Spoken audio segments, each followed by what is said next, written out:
Hello, I'm Faith Glasgow. I'm the editor of Money Observer. It's 4 years since the then Chancellor George Osborne announced the introduction of pension freedoms. That meant the end of annuities whereby people had to buy an income for life with their pension pot, and a great deal more flexibility. And it's changed the retirement landscape forever. I've got with me Adrian Boulding, who is the Chief Innovation Officer of Spire Platform Solutions, and he's going to talk to us a little bit about how things have changed and the various options available to people who are thinking about how they're going to organise their retirement finances.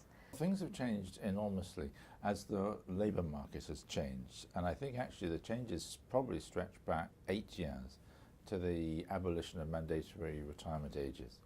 So the idea that your employer could turf you out when you reached age 65 for a man or 60 for a woman, as used to be commonly the case, is now gone, and your employer is not allowed to do that anymore.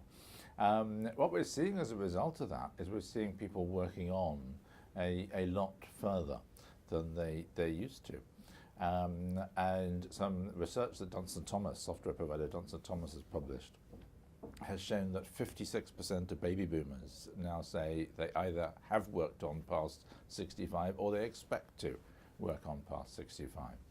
Many of them in a part-time capacity.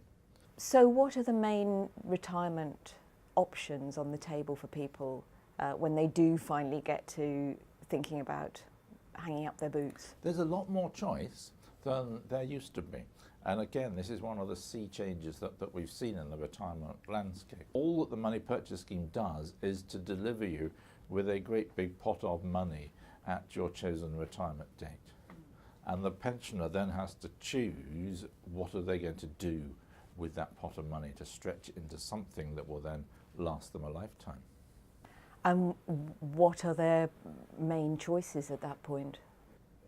In essence, there are three choices. 51% are taking cash the whole pot in one go, and literally paying the tax bill and taking the rest of the pension pot as money and walking off with it.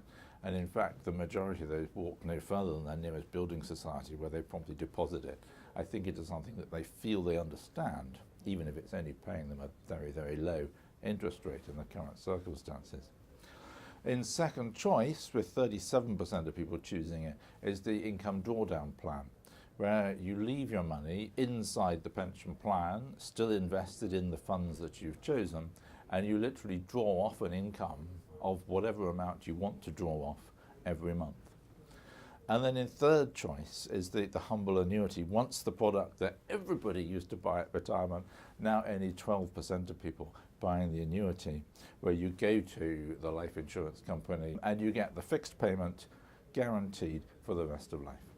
Could you briefly sort of sum up the pros and the cons for each? I think I'll start with the cons for the cash it all in at once, because unless it's a very small pot of money where it might have made sense to cash it in at once, cashing in one of these sort of lottery-sized wins is a terrible thing to do.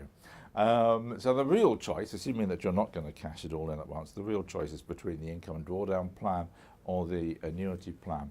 And the choice infrastructure today is very much set up as either or. If you go down the annuity rate, then today for a 65-year-old it returns an income of about 5.5% a year, which of course is made up of a mixture of interest and return of your capital, because the annuity gradually returns your capital during the rest of your remaining lifespan. And that is guaranteed, and that will last for as long as you live. So you have successfully insured against the risk of living too long. Alternatively, you can go for income drawdown, where you can invest it much more flexibly. It'll kind of sit on funds that can invest in the stock market, and so hopefully get greater returns in the long run. But the danger of that is that you have to take out less to be sure of not running out. So on the one hand is basically absolute security, and on the other hand there is an element of flexibility. You can vary the amount that you take. I get frustrated by the choice infrastructure being either or, because I think it should be and. And really I think in retirement people should be able to say, yes, I want some annuity and I want some income drawdown. And the way I'd encourage people to think about doing that is to segment and analyse their income needs in retirement. Work out what their essential income is going to be. So the absolute money you're going to need every month to pay for the food, the electricity, your telephone bill, the council tax and so forth, that's your essential income you must have.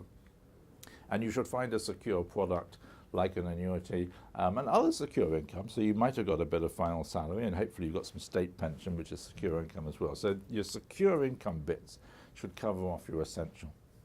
Then on top of that, you look at your lifestyle income, the income that you'd like to have but isn't essential. So maybe maintaining 2 cars in the household. Adrian Boulding, thanks very much for coming in and talking to us. Lovely, thank you.